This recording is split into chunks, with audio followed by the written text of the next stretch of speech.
সুপ্রিয় দর্শক, আপনাদের সবাইকে আমন্ত্রণ জানাচ্ছি বাংলা ভিশনের জনপ্রিয় সাপ্তাহিক আয়োজন প্রবাসী মুখ অনুষ্ঠানে। সাথে আছি আমি ইমরুল কায়েস। আজ প্রবাসী মুখের 745তম পর্ব প্রচার হচ্ছে। প্রিয় দর্শক, আজ আলোচনার জন্য আমাদের সঙ্গে স্টুডিওতে দুজন অতিথি রয়েছেন। আমি তাদেরকে আপনাদের সাথে পরিচয় করে দিচ্ছি। আবার সর্ববামে রয়েছেন সাদেদুল ইসলাম, ইরান প্রবাসী শিক্ষার্থী। আপনাকে স্বাগত জানাচ্ছি। ধন্যবাদ। এবং আবার বামে রয়েছেন মোফাজ্জল হোসেন স্বপন, সৌদি আরব প্রবাসী।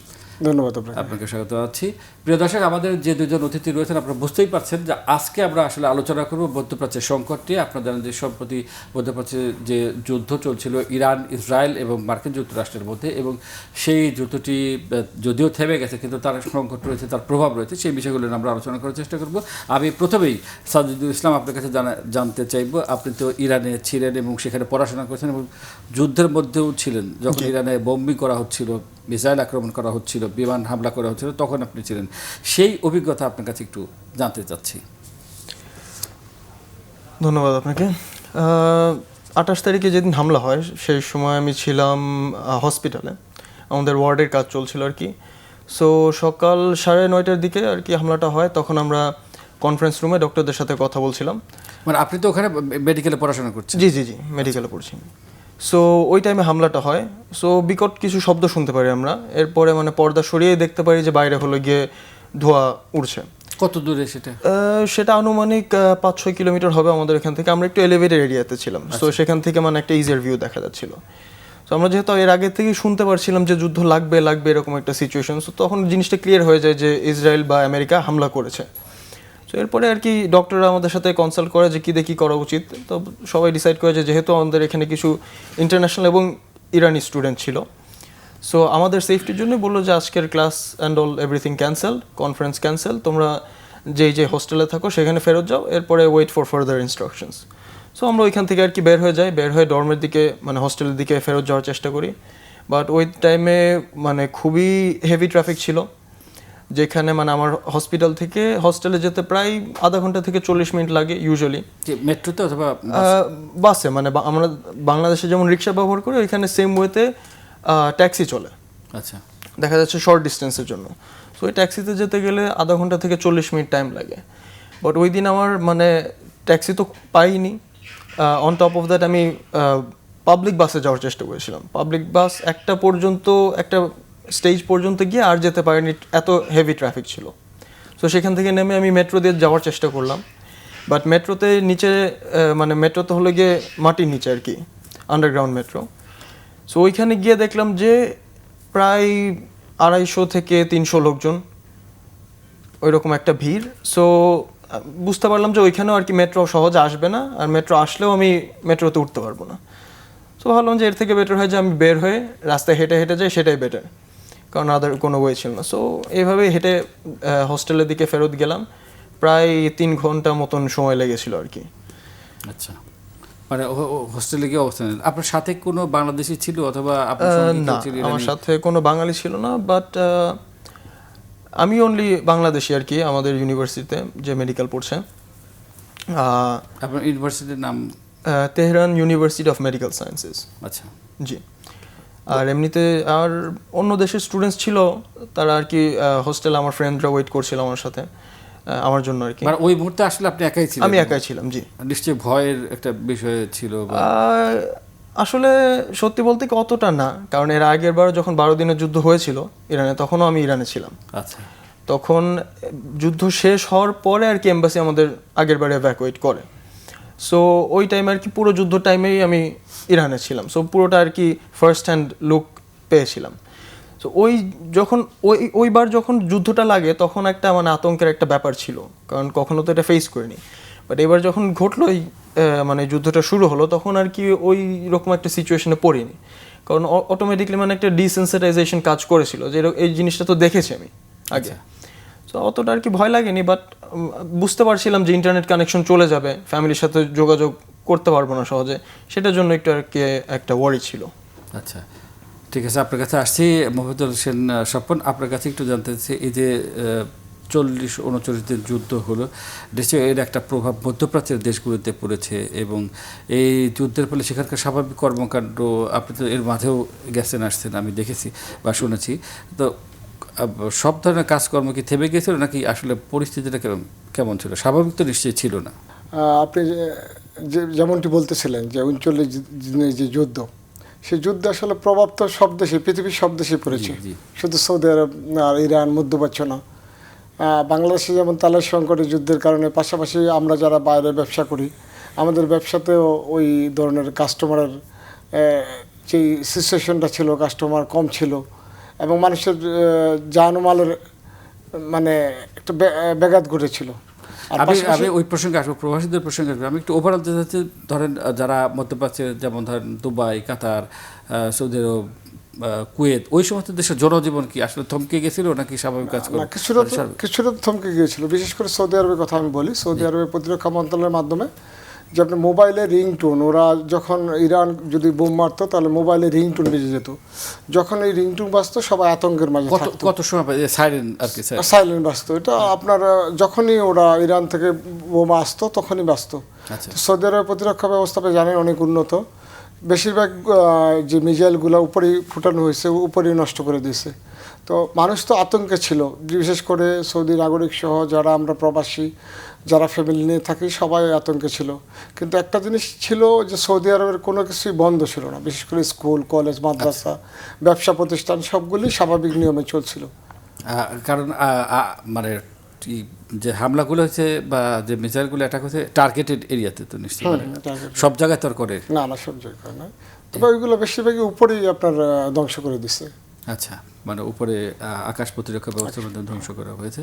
তারপরে তো একটা আতঙ্কগ্রস্ত অবস্থা বিরাজ করছে, যুদ্ধ থাকলে তো আতঙ্ক থাকবেই, আতঙ্ক ছিল। একটু অর্থনৈতিক অবস্থাটি বলবেন, ধরুন কাজকর্ম বা যারা বিভিন্ন দেশ থেকে রয়েছে, বাংলাদেশি প্রবাসীরা রয়েছে, বিভিন্ন দেশে রয়েছে মধ্যপ্রাচ্যের, তাদের আসলে কি অবস্থা ছিল? কাজকর্ম কি ঠিকমতো আছে নাকি কাজকর্ম বন্ধ ছিল অথবা ছুটি ছিল? সৌদি আরবে আপনি জানেন অনেক ভালো। বিশেষ করে সৌদি আরবে আমি তো আপনাকে একটু আগে বলছি, জনজীবন যে স্বাভাবিকই ছিল।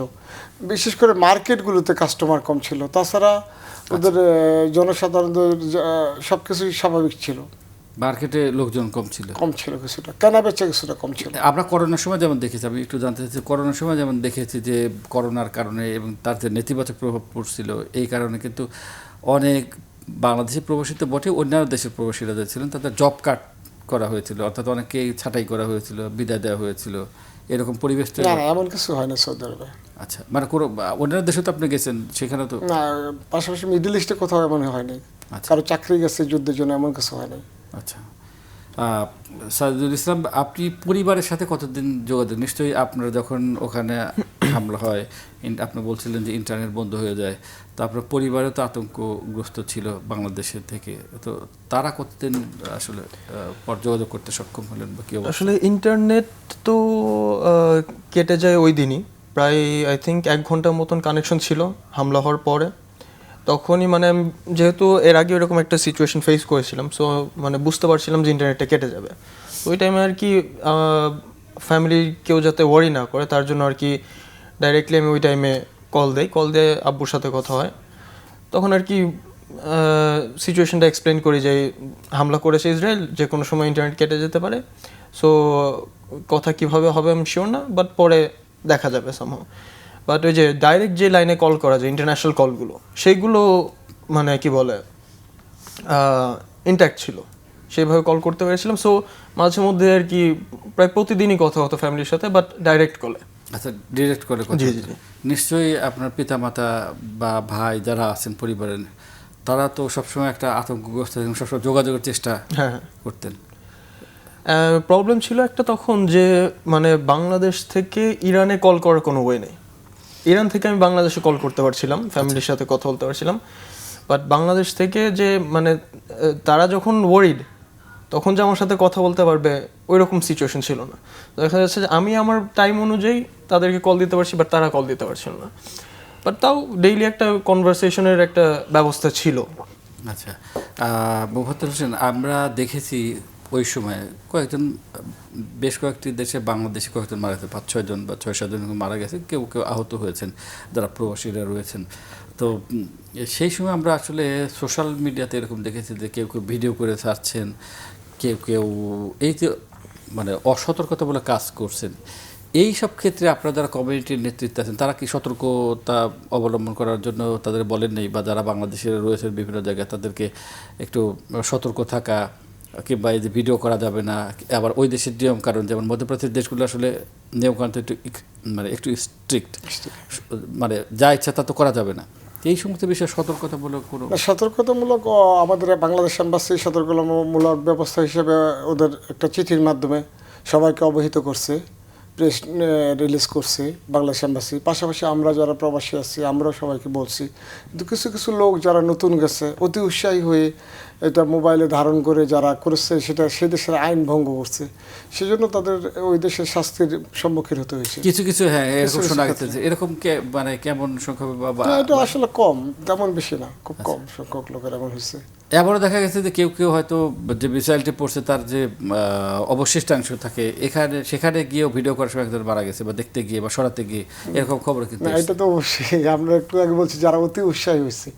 এখন আপনার যখন মোবাইলে যে রিংটোন আসছে আপনার আমাদের যে এলান হয়েছে, এলানের সাথে তো বলা হয়েছে যে এলান যখন আসবে বাসার ভিতরে থাকার জন্য। এখন কিছু লোক যারা বুঝে না, যারা দেখার জন্য আগ্রহ দেখাইছে, তো এটা যখন উপরে আপনার আকাশে যখন মিসাইলটা ধ্বংস করা হয়েছে তার কিছুটা অংশ তো নিচে পড়ছে, নিচে পড়ে। তো সেইখান দিয়ে মানুষের ক্ষতি হবে সরকার ভেবেই কিন্তু আগেই এলান করছে, আগেই জানাই দিছে। এটা কিন্তু যারা বুঝে নাই, যারা মানে নাই, তারাই কিছুটা বিপদের সম্মুখীন হচ্ছে। এমন বেশি না, সৌদি আরবে মনে হয় এবং মধ্যপ্রাচ্যে আমার মনে হয় 2-4-5 জন হতে পারে, সেটা কম সংখ্যক। অ্যালার্মের পরে কত সময় পাওয়া যেত যখন মোবাইলে অ্যালার্মটি বাজতো? এলানের পরে তারপরে আপনার 2-3 মিনিট, 5 মিনিট, আচ্ছা 5-7 মিনিট সময় পাওয়া যায়। মানে 5-7 মিনিট সময় পাওয়া যেত, তারপরে অর্থাৎ অনেক আগেই তো এলান। ততক্ষণে একটা সেফ পজিশনে যাওয়া। ওদের কথা ছিল যে আমরা ঘরের ভিতরে যাতে থাকি, যাতে মুক্ত আকাশে না থাকি, বাইরে যাতে না থাকি, আচ্ছা, এটাকে বলে দিয়েছিল ওরা। আপনাদের মধ্যে কি যারা বাংলাদেশে রয়েছেন সবার মধ্যে যোগাযোগ ছিল বা কমিউনিটির মধ্যে যে হ্যাঁ, আমাদের ইন্টারনেট সহ সব মোবাইলে সচল ছিল, কোনো সমস্যা হয় নাই। প্রথম দিন যেদিন যুদ্ধ শুরু হয়েছে প্রথম দিন মানে বেশ কিছু ফ্লাইট ক্যান্সেল করা হয়েছে। তারপর সৌদি আরবের সাথে বাংলাদেশের স্বাভাবিক জীবনযাত্রাই ছিল। তবে বাহরাইন সহ মধ্যপ্রাচ্যে কয়েকটা দেশের সমস্যা হয়েছে, যখন আপনি জানেন ফ্লাইট ছিল না। আচ্ছা সৌদি আরবে এটা মানে কন্টিনিউ ছিল আচ্ছা যোগাযোগ ব্যবস্থাটা আর মোবাইলে। তবে একটা জিনিস আমরা অনুভব করছি, দেশের মানুষ আমাদেরকে নিয়ে অস্থির ছিল। তারা সার্বক্ষণিক আমাদের খোঁজখবর নিত, মিডিয়া থেকে শুরু করে পরিচিত আত্মীয়স্বজন বন্ধুবান্ধব সবাই আমাদেরকে ফোন করে জানতে চাইতো।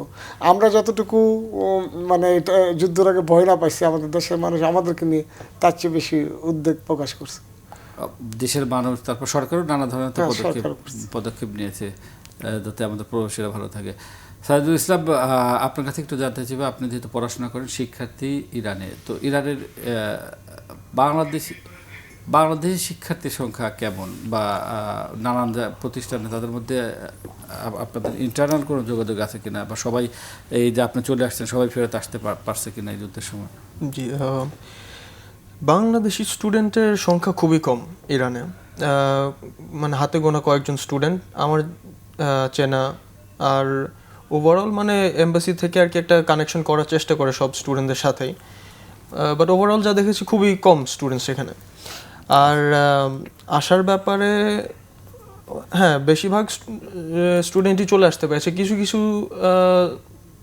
স্টুডেন্ট ছিল যারা ফ্যামিলির সাথে থাকে ইরানে, তারা একটু প্রবলেমে পড়ে গেছিল। দেখা গেছে যে অনেকেই মানে রেজিডেন্সির জন্য অ্যাপ্লাই করেছে, সেখানে দেখা গেছে যে যুদ্ধ শুরু হওয়ার সাথে সাথে এই অফিসগুলো তো বন্ধ হয়ে গেছে। সো রেজিডেন্সি রিনিউয়ালের ব্যাপারে পাসপোর্ট হাতে পায়নি তারা, ওই রকম সিচুয়েশনে পড়ে আর কি ইভ্যাকুয়েট করতে পারেনি। But overall most students are কি ব্যাক করতে পেরেছিল আমার সাথে ইভ্যাকুয়েশনে। আমি সাজিদ আপনার কাছেই একটু জানতে চাইবো, আপনার সাথে কথা হচ্ছিল যে সবাই ফেরত আসতে পারছে কিনা ইরান থেকে। এখন একটু জানতে চাচ্ছি যে আপনার ফিরলেন কীভাবে? সরাসরি ইরান থেকে তো ফেরার কোনো ব্যবস্থা নেই, কবে ফিরলেন ইরান থেকে এবং কীভাবে ফিরলেন এই গল্পটা একটু জানতে চাচ্ছি। এটার উত্তর দেওয়ার আগে আমি সবার আগে বাংলাদেশি সরকার এবং ইরানের যেই বাংলাদেশি দূতাবাস তাদেরকে আমি ধন্যবাদ জানাই তাদের এফোর্টসের জন্য। আসলে বাংলাদেশি এম্বাসির থেকে আমাদের সাথে কোঅর্ডিনেট করে ইভ্যাকুয়েট করা হয়েছিল। আমরা প্রায়, আমি যদি ভুল না করে থাকি তাহলে 186 জন ইভ্যাকুয়েট করেছিলাম ইরান থেকে। সো যুদ্ধের পরপরই যখন ইরানের এয়ার স্পেস বন্ধ হয়ে গেছে তখন আর কি ইরান থেকে তো বের হওয়ার কোনো সুযোগ ছিল না, কোনো ওয়ে ছিল না। সো এবার এম্বাসি থেকে খুব আগে ভাগে আর কি আমাকে কল দেয় এম্বাসির একজন ওয়ার্কার, উনি কল দিয়ে আমাকে জানায় যে ইভ্যাকুয়েশন প্ল্যান চলছে, একটু সময় লাগতে পারে, এবং তিনটা দেশ দিয়ে ইভ্যাকুয়েশন প্ল্যানটা এক্সিকিউট করতে পারে, পাকিস্তান, টার্কি অথবা আজারবাইজান, এই তিনটা অপশনের কথা বলা হয়েছিল। এবং আমার কাছে জানতে চাইলো যে আমি ইভ্যাকুয়েট করলে আমি যেতে ইচ্ছুক কিনা। সো অবভিয়াসলি আমি বললাম যে ইভ্যাকুয়েট করলে তো যাবই। সো পরে আর কি 18 তারিখে 18 তারিখের আগেই আমাকে বলে যে 18 তারিখে ইভ্যাকুয়েট করা হবে এবং আজারবাইজান দিয়ে ইভ্যাকুয়েট করা হবে, যেহেতু লোকজন অনেক বেশি, টাইম লাগতে পারে ইভ্যাকুয়েশন প্রসেসটা ফুলফিল হতে। বাট 18 তারিখ 4টার দিকে, ইরানি লোকাল টাইম 4টার দিকে ইভ্যাকুয়েট করা হবে আর কি। সো সেখান থেকে আর কি বাসে করে আমরা তেহরান থেকে আজারবাইজানের বর্ডারে যাই। ওইখানে বর্ডার সময় লাগে এবং আজারবাইজানের বর্ডারে যেতে প্রায় 10 ঘন্টা মতো লেগে যায়। আচ্ছা। সো মধ্যরাতের দিকে আমরা পৌঁছাই। ওইখানে গিয়ে ওয়েট করা লাগে, কারণ আমরা যখনই পৌঁছাই তখনই জানতে পারি যে তার পাশে একটা বন্দর শহর আছে, সেইখানে ইসরায়েল হামলা করেছে। তো ওই হামলাটা করার পরে আজারবাইজানের যে সাইডটা সেটা ক্লোজ করে দেয়। তখন ইরানি সাইড খোলা থাকলেও তো আজারবাইজানি সাইড যেহেতু বন্ধ, আমরা পাস করতে পারছি না। ওই জন্য বলে যে সকাল পর্যন্ত ওয়েট করতে। সো আমরা ওইখানেই ওয়েট করি, ইরানি সাইড যেটা বর্ডারে, ওইখানেই ওয়েট করি। সকালে যখন খোলে তখন কিছু প্রসিজার আছে, ইমিগ্রেশন প্রসিজার আর কি, সেগুলো শেষ করে আর কি আমরা আজারবাইজানের সাইডে পৌঁছাই। বাট একটা প্রবলেম আমরা ফেস করি, সেটা হলো গিয়ে যে আমাদের সাথে যে 186 জন টোটাল, এর ভিতর বেশিরভাগই ছিল হলো গিয়ে দেখা যাচ্ছে যে আনডকুমেন্টেড। জি, আনডকুমেন্টেড, সেটা হলো গিয়ে প্রবলেম ছিল। এটার জন্য আর কি ইরানি সাইডে খুবই ঝামেলা হয়, কারণ ইরানের এই ব্যাপারটা অতটা ক্লিয়ার ছিল না যে বাংলাদেশে এতগুলো লোকজন আছে যে আনডকুমেন্টেড ইরানে বসবাস করছে। সো ওইগুলো ক্লিয়ার করতে করতে প্রায় 24 ঘন্টা আমাদের আজারবাইজান বর্ডারে থাকতে হয়। সেখানে আর কি বাস এসেছিল, 4টা বাস ছিল, সেখানে আমরা একটা বাসে বোর্ড করেছিলাম। ওই বাসের ভিতরে আর কি 24 ঘন্টা আমাদের স্পেন্ড করতে হয়। সো এরপরে ওই সময় কোনো আক্রমণ বা কোনো ইসরায়েলের পক্ষ থেকে না, আজারবাইজানি সাইডটা ক্লিয়ার। আর আপনারা কি আজারবাইজান সাইডে গিয়ে অপেক্ষা করবেন? জি, আজারবাইজান সাইডে গিয়ে আমরা অপেক্ষা করছি বাকিদের জন্য। হ্যাঁ, বাকিদের জন্য। আর ওই সাইডটাও মোটামুটি ক্লিয়ার, কারণ এটা তো বর্ডার, যেহেতু ওইদিকে হামলা করা মানেও আজারবাইজানের তো একটা প্রবলেম হবে। সো ওইদিকে আর কি তেমন কোনো হামলা হয়নি। আচ্ছা আচ্ছা। তো আমরা 24 ঘন্টা ওয়েট করার পরে ফাইনালি আর কি লোকজনকে ক্লিয়ার করে বর্ডার থেকে বাসে বোর্ড করে আমরা ওইখান থেকে ডাইরেক্টলি বাকু এয়ারপোর্টে যাই। বাকু এয়ারপোর্টে গিয়ে ওইখানে ওখান থেকে কত সময় লাগলো? ওইখান থেকে আনুমানিক 4.5 ঘন্টার মতন। 4.5 ঘন্টায় আমরা পৌঁছাই ওইখানে। ওইখান থেকে ইমিগ্রেশন প্রসেস ক্লিয়ার করে আর কি একটা বাংলাদেশি চার্টার ফ্লাইট, বিমান বাংলাদেশের একটা ফ্লাইট ছিল, সেটা বোর্ড করে ঢাকা এয়ারপোর্টে পৌঁছে আর কি। বাকু থেকে সরাসরি? জি, সরাসরি। আচ্ছা। মোফাজ্জল হোসেন স্বপন, আমরা কথা বলছিলাম, আপনি বলছিলেন যে করোনার মধ্যে যে অবস্থা হয়েছিল সেরকম অবস্থা মধ্যপ্রাচ্যে হয়নি, অর্থাৎ জব কার্ড বা যারা প্রবাসী রয়েছেন তাদের ছাঁটাই এরকম কোনো ঘটনা ঘটেনি। কিন্তু যারা ব্যবসা বাণিজ্য করেছেন, আপনারা অনেকেই ব্যবসা বাণিজ্য সেখানে করেন, আমরা জানি, তাদের কি অবস্থা হয়েছিল? ব্যবসা বাণিজ্যে তো নিশ্চয়ই একটা প্রভাব পড়ছে। মানুষের জীবনযাত্রা যেহেতু ব্যাহত হয়েছে একটু, সেহেতু মানুষের ব্যবসা বাণিজ্যের প্রতি একটু, কিছুটা না, আমি মনে করি যে 75% ব্যবসা বাণিজ্য হয়েছে, 25% কমে গেছিলো যুদ্ধের কারণে। আচ্ছা, আমাদের প্রবাসী যারা রয়েছেন তাদের ব্যবসা বাণিজ্য? প্রবাসীদের কথা বললাম। আচ্ছা, প্রবাসীদের ব্যবসা বাণিজ্য বর্তমানে কী ধরনের ব্যবসা সাধারণত আমাদের বাংলাদেশি প্রবাসীরা? আমাদের বাংলাদেশিরা ওইখানে মূলত বাংলাদেশ থেকে আপনি কাপড় নিয়ে, গার্মেন্টসের যে কাপড়গুলো আপনি জানেন যে গার্মেন্টসের কাপড়, বাংলাদেশের অনেক কাপড় সৌদি আরবে যায়। পাশাপাশি সৌদি আরব থেকে চাল, যে আপনার প্লাউড যে চাউলগুলো আছে, চাষি, তারপর আপনার বিভিন্ন প্লাউড চাউলগুলো যায়, আপনার মশলা যায়, মাছ যায়, সবজি যায়। আচ্ছা, বাংলাদেশ থেকে মূলত বাংলাদেশ থেকে এক্সপোর্ট হয়। ওখান থেকে কি আসে? খেজুর? ওইখান থেকে খেজুর আসে। আর কিছু আমি জানি না, খেজুরই আসে। তো এইটা কি ওই সময় বন্ধ ছিল না? না, স্বাভাবিক ছিল। স্বাভাবিক ছিল, কিন্তু আমরা তো দেখলাম যে অনেক ফ্লাইট বন্ধ ছিল, অনেক ফ্লাইট ক্যান্সেল করা হয়েছিল। অনেক ফ্লাইট ক্যান্সেল করেছে প্রথম, কিন্তু এটা প্রথম যখন ফ্লাইট বন্ধ ছিল তো ওই সময় যায় নাই, তারপরে আবার স্বাভাবিক হয়ে গেছিল। আচ্ছা, অর্থাৎ খুব বড় ধরনের ক্ষতির শিকার হয়নি। আমাদের যে দূতাবাসগুলো রয়েছে সেই দূতাবাসগুলোর রেসপন্স কেমন ছিল? আমাদের দূতাবাসগুলোতে যুদ্ধের সময় ওদের, কারণ তারাও তো আসলে মানুষ, তাদেরও তো জীবন আছে।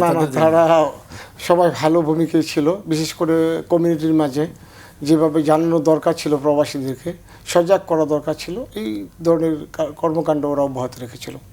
আর সৌদি আরব অন্যান্য দেশে ফেরত আসার গল্প কি জানেন, যে কেউ হয়তো যুদ্ধের সময় ফেরত আসতে যাচ্ছে, যে না বাংলাদেশে ফিরে যাব, তারপরে আবার যখন থামবে তখন আসবো? এটা আসলে তেমন মানে একটা বড় পার্সন না, কিছু কিছু লোকেরা আইছে, তেমন যে যুদ্ধের কারণে আইছে তেমন না, স্বাভাবিক কারণে হয়তো ওর প্রয়োজন ছিল দেশে আসা, এই জন্য আইছে, বিশেষ করে সৌদি আরব থেকে। আচ্ছা আচ্ছা, মানে যুদ্ধের কারণে যুদ্ধের কারণে না, কারণ সৌদি আরবটারে ওরা সেফ মনে করছে, এবং সৌদি আরবে আপনি দেখছেন যে যুদ্ধে আলহামদুলিল্লাহ সেফই ছিল। আচ্ছা, কিন্তু আপনার কাছে একটু জানতে চাই আমি, একটু মনস্তাত্ত্বিক বিষয় আসলে। আমরা লিবিয়ার ক্ষেত্রে দেখেছি, আমরা লেবাননের ক্ষেত্রে দেখেছি, মধ্যপ্রাচ্যের ক্ষেত্রে দেখলাম, যারা প্রবাসীরা থাকেন, যুদ্ধ হোক যাই হোক, কেউ সহজে ফিরতে চায় না, অর্থাৎ খুব কম সংখ্যক মানুষ কিন্তু ফিরতে, বেশিরভাগই ফিরতে চায় না। এই মনস্তাত্ত্বিক কারণটা কি, যে বিপদ আপদ আসছে তার ভিতরেও থাকতে চাচ্ছে? এর মাঝে হলো দেখেন, আমরা যারা প্রবাসী যাই, আমাদের এর মাঝে প্রায় আপনার 60% মানুষই পারিবারিক সমস্যা থাকে। সমস্যার কারণে আমরা কিন্তু প্রবাসে কাজ করি, বিভিন্ন কর্মসংস্থানের সাথে জড়িত থাকি।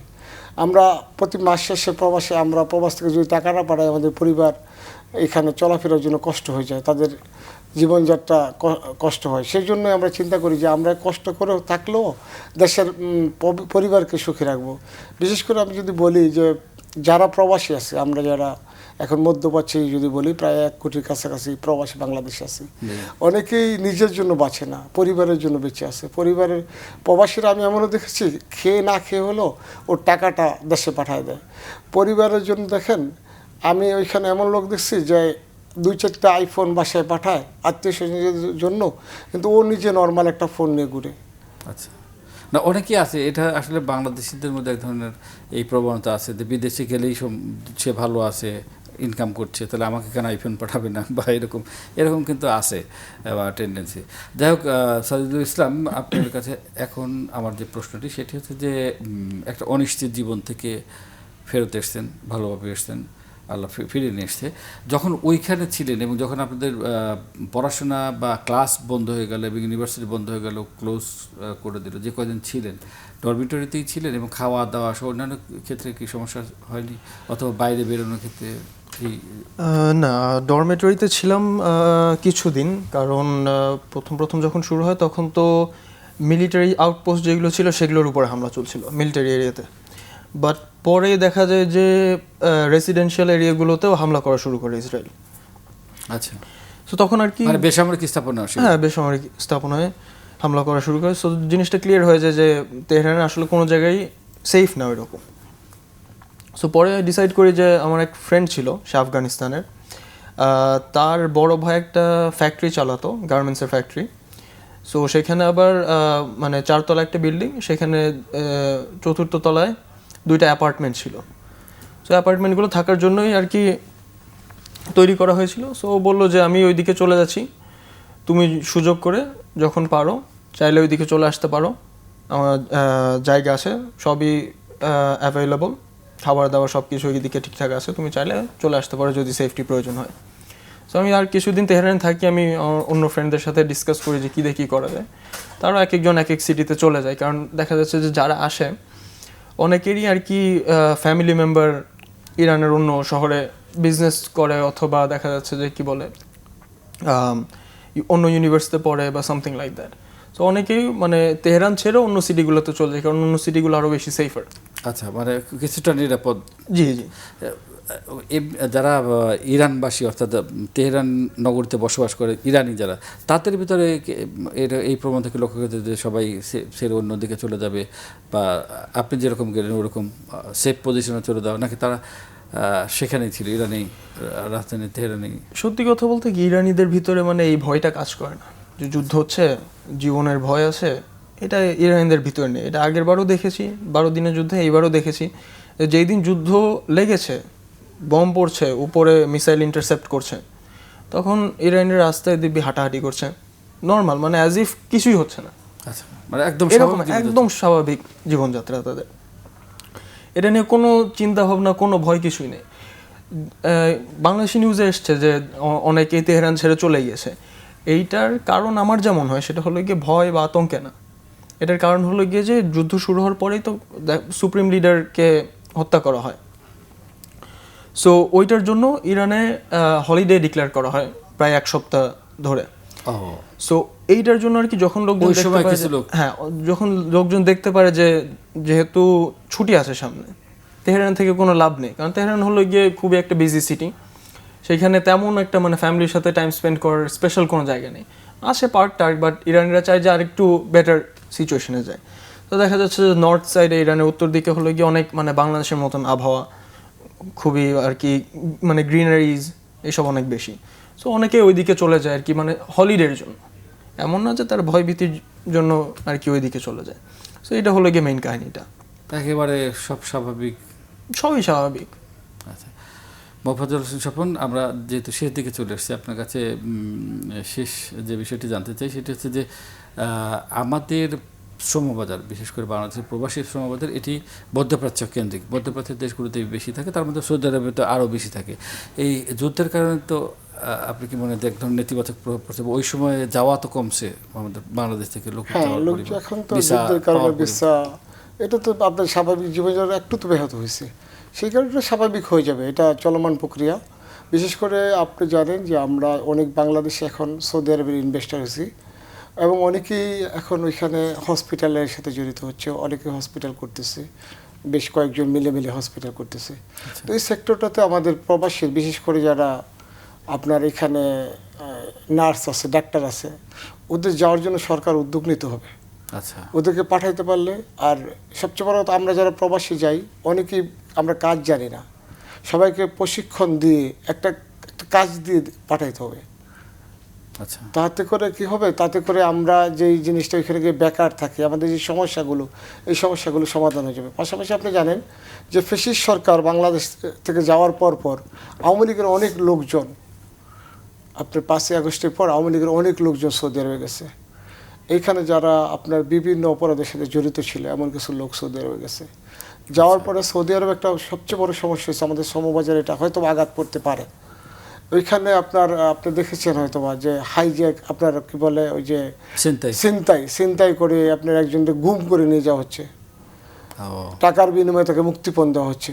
সেই বিষয়টা বাংলাদেশ সরকারকে আমি আহ্বান জানাবো, সেই বিষয়টার ব্যাপারে যাতে সজাগ থাকে এবং উদ্যোগ নেয়। বিশেষ করে প্রবাসীরা যুদ্ধের চেয়েও বেশি যে বিষয়টা নিয়ে উদ্বেগ এখন উৎকণ্ঠার মাঝে রয়েছে, সেটা হয়েছে আপনার এই ছিনতাই। প্রবাসী বাংলাদেশিদেরকে জিম্মি করে টাকা আদায় করছে।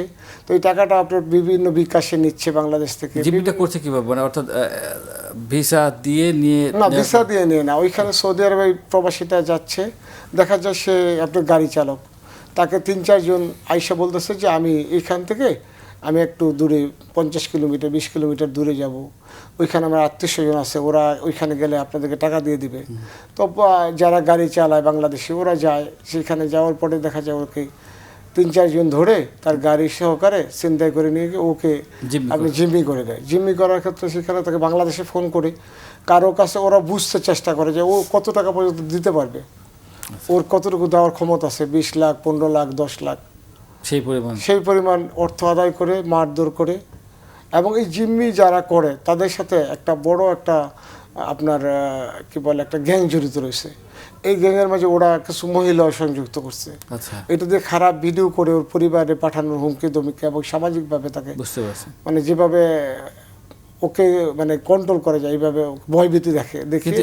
এর কোনো প্রতিকার নেই? ধরেন এর প্রতিকার আসলে যারা এরপরে মুক্তি পাওয়ার পরে বাংলাদেশ এম্বাসি মাঝখান দিয়ে কিছু উদ্যোগ নিচ্ছে যে 2-4 জন লোককে ধরছে, কিন্তু এটা আমার মতে বাংলাদেশ সরকারকে উদ্যোগ নিতে হবে। যেভাবে বিকাশের মাধ্যমে টাকাগুলো নেয়, কে টাকাগুলো নেয়, কার বিকাশে যায়, তাদেরকে যদি ধরা হয়। বুঝতে পেরেছি। আমরা আসলে অনুষ্ঠানের শেষ পর্যন্ত চলে এসেছি। সাইদুল্লাহ, একদম 30 সেকেন্ডে বলবো যে আপনার পড়াশোনা কি অনিশ্চিত হয়ে পড়লো কিনা, একদম মানে? এটা তো একটু বটেই যে এই যে যুদ্ধটা লেগেছে, এটা যুদ্ধবিরতি কবে হবে, যুদ্ধ আদৌ থামবে কি না, সেটা নিয়ে একটা কনসার্নিং একটা ব্যাপার আছে। অন টপ অফ দ্যাট আমার তো ডিগ্রি শেষ হয়নি, সো এটার জন্য আর কি ওয়েট করছি। যতক্ষণ পর্যন্ত না কোনো যুদ্ধবিরতি হয় বা যুদ্ধ থেমে যায় কোনো কারণে, তখন পর্যন্ত আমি রিটার্ন করতে পারছি না। জি, ধন্যবাদ সাইদুল ইসলাম এবং ফজল হোসেন স্বপন। ধন্যবাদ আপনাকে। প্রিয় দর্শক, আমরা একদম অনুষ্ঠানের শেষ পর্যায়ে চলে এসেছি। অনুষ্ঠানটি শেষ করতে হবে, তবে যাওয়ার আগে আপনাদের কাছে আমি বিদায় নিচ্ছি এবং আমরা অনুষ্ঠানটি শেষ করব ফ্রান্সের রাজধানী প্যারিসে স্বাধীনতা দিবস পালিত হয়েছে এবং কূটনৈতিক সাংস্কৃতিক মেলা অনুষ্ঠিত হয়েছে। এই বিষয়ে আমরা একটা প্রতিবেদন দেখব এবং প্রতিবেদনটি দেখার মধ্যে দিয়ে আমাদের অনুষ্ঠানটি শেষ করব। সবাই ভালো থাকুন, সুস্থ থাকুন, আল্লাহ হাফেজ।